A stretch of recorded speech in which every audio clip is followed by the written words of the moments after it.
Olá, eu sou o pastor José Cláudio e neste vídeo eu quero falar com você acerca do assunto do momento. São vários os assuntos do momento, mas o que mais nós temos visto e ouvido é a questão dos desvarios dos nossos políticos. A minha questão nesse momento, nessa tarde, nessa gravação é perguntar a você: você acha lícito que um cristão se envolva com a política? Bem, a resposta de alguns é simples.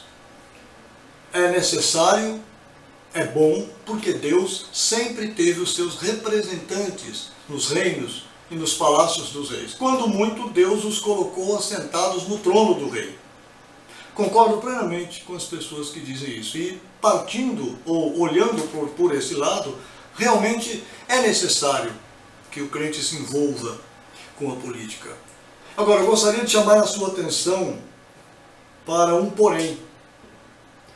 Nós não podemos comparar os políticos que estão incluídos aqui na Escritura, ou seja, os homens que estiveram envolvidos nos reinos como legisladores, de maneira nenhuma comparar esses homens com os atuais políticos evangélicos que nós temos hoje nas nossas câmaras, tanto de vereadores como na federal, como também na estadual. Não, esse não pode ser hoje o álibi para que uma pessoa se envolva. Eu vou dizer para você por quê. Porque esses homens que estavam aqui, que Deus colocou no palácio de Nabucodonosor, de tantos outros reis, esses homens, eles morriam pela sua fé. Eles morriam pelo seu Deus. Eles morriam pelos princípios que eles acreditavam. E já está mais do que provado que os nossos representantes evangélicos hoje nem sequer querem perder o status, nem sequer querem perder o cargo, nem sequer querem perder a popularidade entre os seus companheiros. Ou seja, essa casta de políticos que nós temos hoje nos representando é uma vergonha para o Evangelho. Nós temos hoje na nossa Câmara Federal 64 deputados evangélicos, 19 deles de uma igreja muito respeitada no passado. Eu não vou citar aqui o nome dessa igreja por questão ética, mas são 19 deputados que saíram de uma igreja extremamente ortodoxa e defensora dos princípios. E esses homens não estão fazendo nada, estão compactuando com a sujeira. Criam um ou outro projetinho lá para não ficar muito feio, mas eu acho impossível, eu creio piamente que é impossível que 64 homens de Deus numa Câmara de Deputados federal permita que tanta coisa ruim seja aprovada ali. Se esses 64 homens fossem homens de oração, eu duvido que Deus não entregasse aquela Câmara na mão deles. Porque com muito menos no passado, Deus removeu reis, derrubou reinos, derrubou exércitos. Pense comigo. Então eu digo para você que não é uma boa ideia hoje o crente se envolver com a política. Primeiro porque ele não tem o mesmo compromisso que esses homens tinham. Quando você abre o livro de Daniel, por exemplo, você vai ver que Daniel, juntamente com seus companheiros, foi levado para a corte do rei. E o texto diz no verso 8 do capítulo 1 assim: olha, resolveu Daniel firmemente não contaminar-se com as finas iguarias do rei, nem com o vinho que ele bebia. Então pediu ao chefe dos eunucos que lhe permitisse não contaminar-se. Porque Deus havia colocado no coração de Daniel a razão pela qual ele estava sendo enviado para aquele reino. Daniel sabia exatamente quem ele era e o que ele representava diante de Deus. E ele confiava que Deus poderia, com todo o seu poder, protegê-lo de todo mal. Então Daniel fez o seguinte: ele resolveu não se contaminar, ou seja, a ideia aqui é não se misturar.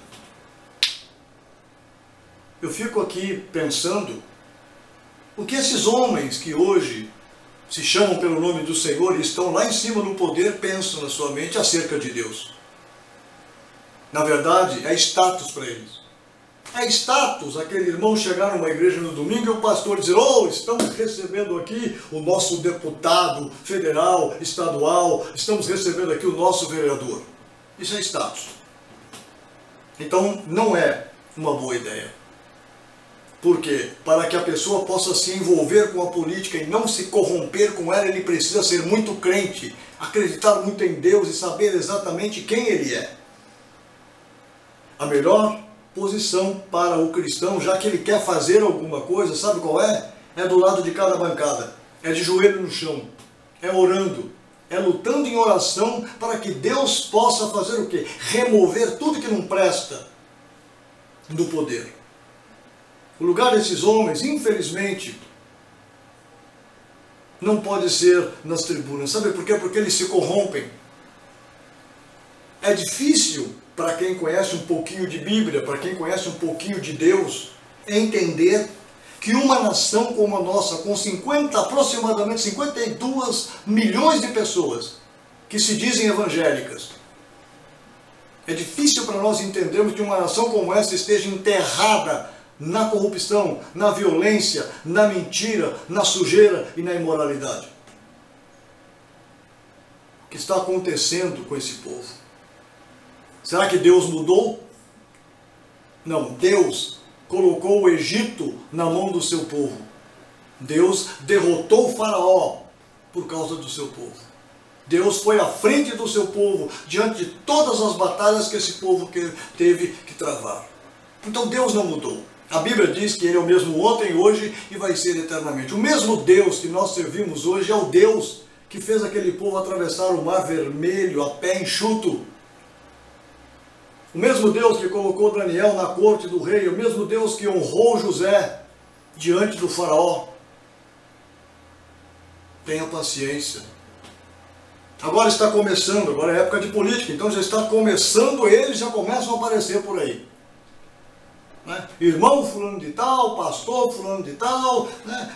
Muito bem intencionados, evangelicamente intencionados. Porém, escreva o que eu estou lhe dizendo. Quando esses homens tiverem o poder na mão, eles se esquecem do Deus que servem. Eles vendem o seu voto lá nas tribunas por dinheiro. Trocam o seu nome, a sua honra por posição social. Nós estamos vivendo uma situação muito crítica. De maneira nenhuma eu apoio, aprovo, estou contente com a situação que o nosso país está vivendo. Se eu dissesse isso para vocês, estaria mentindo. Me entristece o coração. O número de desempregados, a violência, a imoralidade que assola o nosso país. Muito mais triste fico eu sabendo que nós temos, só lá na Câmara Federal, 64 representantes evangélicos. Não sei dizer a você quantos nós temos na Câmara Estadual, não sei quantos nós temos nas nossas prefeituras, nas nossas câmaras de vereadores. Era para a situação estar melhor, porque esses homens que estão lá são homens de Deus, ou aparentemente parecem ser homens de Deus. E por que Deus não os ajuda? E por que Deus não faz nada? Sabe por quê? Porque esses homens não fazem nada. Esses homens, na verdade, têm uma aparência de santidade. Agora, esses homens aqui, Daniel, Isaías, quando esses homens colocavam o joelho no chão, as portas do céu se abriam, porque eram homens tementes a Deus. Nenhuma dessas pessoas que estão no poder hoje, entenda o que eu vou lhe dizer, estão lá por mérito próprio. E hoje de manhã eu estava lendo uma frase de João Calvino. João Calvino disse que Deus, em alguns casos, permite que reis iníquos, reis diabólicos, subam ao poder para poder tratar o povo. Eu não sou contra nenhum tipo de manifestação. Mas observe bem a situação em que nós estamos vivendo ou estamos sendo colocados. Por acaso a voz do povo tem realmente representado alguma coisa para esses políticos? Alguma coisa está errada. E pelo menos o povo de Deus precisa pensar nisso com seriedade. Você quer que o Brasil mude? Você quer que o Brasil volte a ser um país bom de se viver? Então, meu amigo, largue a espada de lado e coloque o joelho no chão. Tire a espada da sua mão e coloque a boca no pó. Segundo diz o profeta Jeremias, põe a tua boca no pó. Quem sabe há esperança. Até a próxima.